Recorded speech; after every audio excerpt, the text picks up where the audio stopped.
ሰላም ወደ ተከበራችሁ የንቁ ሚዲያ ቤተሰቦቻችን ከንቁ ሚዲያ የዕለተ ሮባና ያልናቸውን ዜናዎች ወደ እናንተ ይዘን ቀርበናል። ከዜናዎች ጋር ኒያድናት ነኝ። አብራችሁን ቆዩ።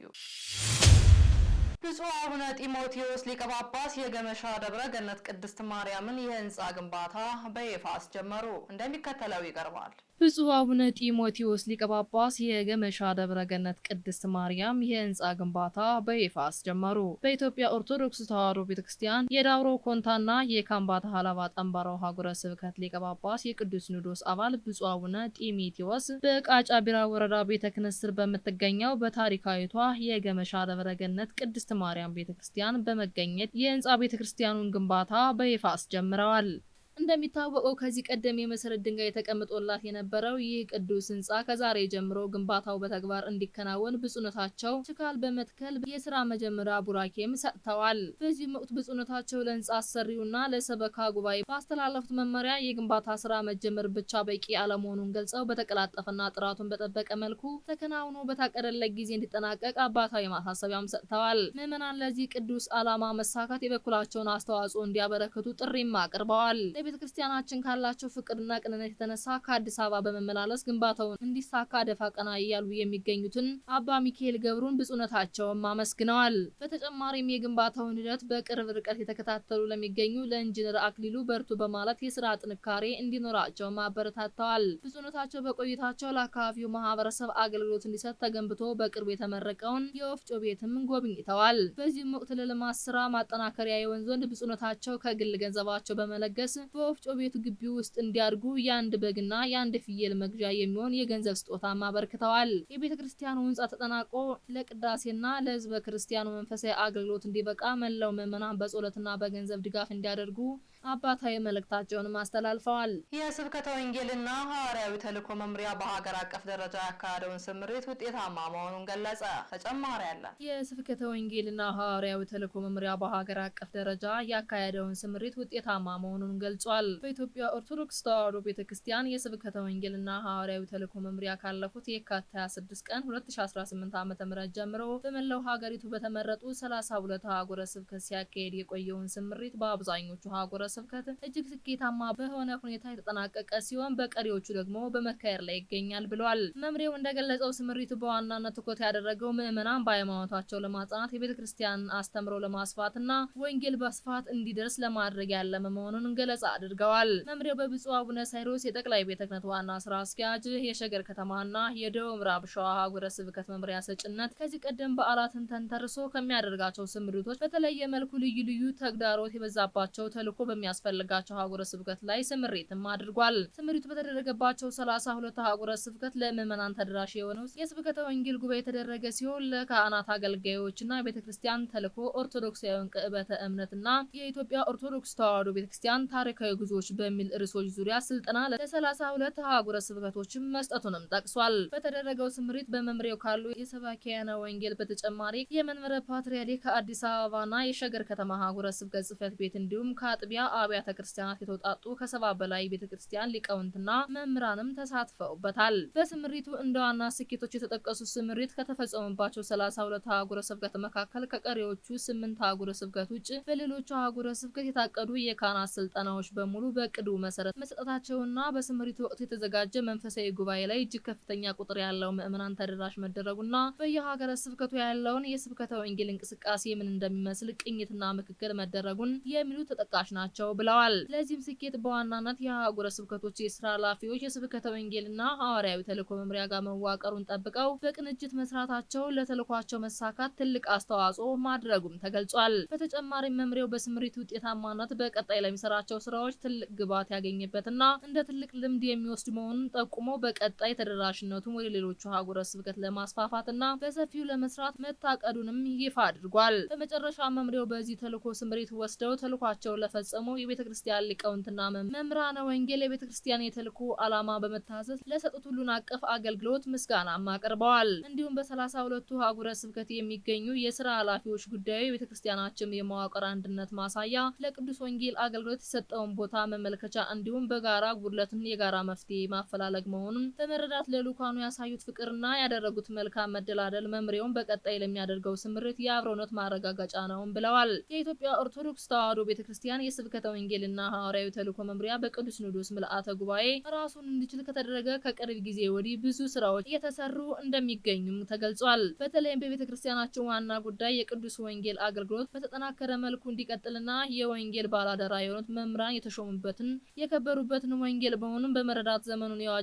አገልግሎት እንዲሰጡ ስልጠናና ክትትል እያደረገም ይገኛል ብለዋል። ከዚህም ሌላ የሁሉንም አህጉረ ስብከት ስራ አስኪያጆችን ያሳተፈ በቅዱስ ወንጌል አገልግሎት ላይ ምክክርና ተቋማዊ መናበቦች እንዲኖሩ ያለሰለሰ ጥረትም ተደርጓል ብለዋል። የስብከተ ወንጌልና ሐዋርያዊ ተልእኮ መምሪያ እንደ ተቋም ብዙ ታላቅ መምሪያዎችን የወለደ ቤተክርስቲያን በእጇ የጨበጠችውን ዘላለማዊ ተልእኮ የተሸከመ የእግዚአብሔር አደራ የሆነው ቅዱስ ወንጌል ዓላማ ተደርጎ የሚሰራበት መምሪያ ነው ሲሉም ገለጻ አድርገዋል። የእንጦጦ ሐመረኖ ቅድስት ኪዳነ ምሕረት ገዳም እየተገነባ የሚገኘውን የአባቶች ማረፊያና የሚገነባውን ህንጻ አባቶች ጉብኝት አደረጉ። እንደሚከተለው ይቀርባል። በእንጦጦ ሐመረኖ ቅድስት ኪዳነ ምሕረት ገዳም እየተገነባ የሚገኘው የአባቶች ማረፊያና ሁለገብ ህንጻ በአጭር ጊዜ ጥሩ ደረጃ መድረሱ ተገልጿል። ብፁዓን አበው ሊቀ ጳጳሳት በእንጦጦ ሐመረኖ ቅድስት ኪዳነ ምሕረት ገዳም የተገነባ የሚገኘውን የአባቶች ማረፊያና ሁለገብ ህንጻም ጎብኝተዋል። በአዲስ አበባ ሀገረ ስብከት በአራዳና ጉለሌ ክፍለ ከተማ ቤተ ክህነት ስር የምትገኘው የእንጦጦ ሐመረኖ ቅድስት ኪዳነ ምሕረት ገዳም ጥንታዊና ታሪካዊ ከሆኑ ገዳማት መካከል አንዷም ነች ብለዋል። የገዳሙ አገልጋዮች አባቶች መነኮሳት በመሆናቸው ከተበታተነ ግላዊ ኑሮ ይልቅ በቤተ ክርስቲያን ቅጥር ግቢ ውስጥ የጋራ ማረፊያ በዓት እንዲኖራቸው በማሰብ በብፁዕ ወቅዱስ አቡነ ቴዎፍሎስ ፓትርያርክ አማካኝነት የመነኮሳት ማረፊያ በ1961 ዓ.ም ተገንብቶ እስከ ባለፈው ዓመት ሲጠቀምበት መቆየቱም ተነግሯል። ይህንን ቀደም ሲል ከ50 ዓመት በፊት በብፁዕ አቡነ ቴዎፍሎስ ለገዳሙ አባቶች ማረፊያ ይሆን ዘንድ ተገንብቶ የነበረው ህንጻ በአገልግሎት ብዛት የተነሳ በማርጀቱና በመፍረሱ አዲስ ጂፕላስቱና ጂፕላስ5 የሆነ የአባቶች መነኮሳት ማረፊያና ሁለገብ ህንጻም እየተሰራ ይገኛል ብለዋል። ይህንን ተከትሎም ብፁዕ አቡነ ሳይሮስ የመንበረ ፓትርያርክ ጠቅላይ ቤተ ክህነት ጽሕፈት ቤት ዋና ስራ አስኪያጅ፣ የደቡብ ምዕራብ ሸዋና የሸገር ከተማ ሀገረ ስብከት ሊቀ ጳጳስ፣ ብፁዕ አቡነ ዲዮስቆሮስ የቅዱስ ሲኖዶስ ዋና ጸሐፊ፣ የደቡብ ምስራቅ ትግራይና የራያ ሀገረ ስብከት ሊቀ ጳጳስ፣ ብፁዕ አቡነ ሪያቆስ የአዲስ አበባና የሀዲያ ስልጤ ሀገረ ስብከት ሊቀ ጳጳስ፣ መልአከ ምሕረት ቆሞስ አባ ገብረ መድኅን ንጉሴ የአዲስ አበባ ሀገረ ስብከት ዋና ስራ አስኪያጅ፣ የሀገረ ስብከቱ ሌሎችም የስራ ኃላፊዎች በታላቋ ገዳም ተገኝተው እየተሰራ ያለውን የልማት ስራም ጉብኝት አድርገዋል። የገዳሙ አስተዳዳሪ መልአከ አሚን ቆሞስ አባ ገብረ ስላሴ ይርሰው መሪነት የገዳሙ ማህበረ መነኮሳት ብፁዓን አበው ሊቀ ጳጳሳትን የተቀበለ ሲሆን በቀጣይ እየተሰራ የሚገኘውን የገዳሙን የአባቶች ማረፊያ ህንጻም ተመልክተዋል። መልአከ አሚን አባ ገብረ ስላሴ ይርሰው በበኩላቸው ገዳሟ በአሁኑ ሰዓት ያለችበት የአገልግሎት የሰላምና የልማት ስራዎች ምን እንደሚመስልም አብራርተዋል። ቀጥለውም የገዳሙ ማህበረ መነኮሳትና የልማት ኮሚቴ በአንድነት በሰላም እየተሰራ ይገኛል ሲሉም ተናግረዋል። በህብረት በመስራታችን የእንጦጦ ሐመረኖ ቅድስት ኪዳነ ምሕረት ገዳም በርካታ ኦርቶዶክሳውያን ተማጽነውባት በህይወት ረፍታቸው በልባቸው መጽናናትና በነፍሰ በስጋቸው ፈውስ የሚያገኙበት መሆኗን በማስታወስ ባሳለፍነው ሳምንት የዲጂታል ኦንላይን ሚዲያ የገቢ ማሰባሰቢያ ተደርገው ከመላው ኦርቶዶክሳውያን ጋር በመሆን ለአባቶች ማረፊያ ህንጻ በቀናት ውስጥ 170 ሚሊዮን ብር ማሰባሰብ ተችሏል ብለዋል። የላሜድ ኮንስትራክሽን የፕሮጀክቱ ኮንትራክተር አቶ ኤልያስ ስዩም የማዋቀር የስትራክቸር ስራው እያለቀ መሆኑን እና በየቀን 10 ሰላብ እየተሞላ መሆኑን ማብራሪያ ሰጥተዋል። ብፁዕ ጠቅላይ ስራ አስኪያጁ አቡነ ሳይሮስ በመልእክታቸው አባቶቻችን ቅድስት ቤተክርስቲያንን ገንብተው ለእኛ ልጆቻችን እንዳስተላለፉሉ ሁሉ እኛ ምዕመናንም በወንጌል በማስተማር ለልጅ ልጅ የሚሆን ስራ ልንሰራ ይገባልም ብለዋል። አክለውም ገዳሙ አሁን ባለው መልካም እንቅስቃሴ በእጅጉ ጥሩ እንደሆነ አስታውሰው በቀጣይም ሰላም በመያዝ ዘመኑን በመዋጀት የቤተክርስቲያንን ተልዕኮ ማስፈጸምና የገዳሟን ክብር መጠበቅ እንደሚገባ አሳስበዋል። አክለውም የልማት አባት ከሆኑት የገዳሙ አስተዳዳሪ ጋር በመሆን ሰላም በመጠበቅ ይህንን መልካም ስራ በመስራታችሁ በጣም ደስ ብሎናል፣ እናመሰግናለን፣ እግዚአብሔር ይባርካችሁም ብለዋል። ብፁዕ አቡነ ዲዮስቆሮስ ሊቀ ጳጳስ ወደ እግዚአብሔር ቤት እንሂድ ባሉኝ ጊዜ ደስ አለኝ የሚለውን የቅዱስ ዳዊት መልእክት በማንሳት አባታዊ መልእክታቸውን አስተላልፈዋል። እየተሰራ ያለው ህንጻ ምዕመናን በአግባቡና በስርዓት እንድናገለግላቸው መደላደል በመፍጠር እንደሆነ በመገንዘብ ብልጭ ያለው አገልግሎት መስጠት እንደሚገባም ተናግረዋል። እንዲሁም ብፁዕ አቡነ ሪያቆስ በበኩላቸው ከጥቂት ወራት በፊት በገዳሙ ተገኝተው የልማት ስራዎች ቦታዎችን ተዛውረው መመልከታቸውን ያስታወሱት ብፁዕነታቸው በቀደሙት የገዳሙ አስተዳዳሪ የተጀመረውን የልማት ስራዎች በቅዱስ ሲኖዶስ መልካም ፍቃድ የተመደቡ ስራ የሚሳካላቸው በሳልና ጠንካራ የሆኑ መላከ አሚን አባ ገብረስላሴ መሪነት በአጭር ጊዜ እንደዚህ በመድረሱ እጅግ ተደንቀናልም ብለዋል። በዚህም በሰላምና በአንድነት ሲሰራ ብዙ ለውጥ ማምጣት እንደሚቻል አብነቱ ናችሁ የገዳሙ አስተዳዳሪ ማህበረ መነኮሳትና የገዳሙ ቁጥጥር ክፍል እጅጉን እናመሰግናለን ብለዋል። የእንጦጦ ሐመረው ቅዱስ ኪዳነ ምሕረት ገዳም ለመነኮሳት ማረፊያ የሚያስገነባውን ባለ 5 ወለል ህንጻ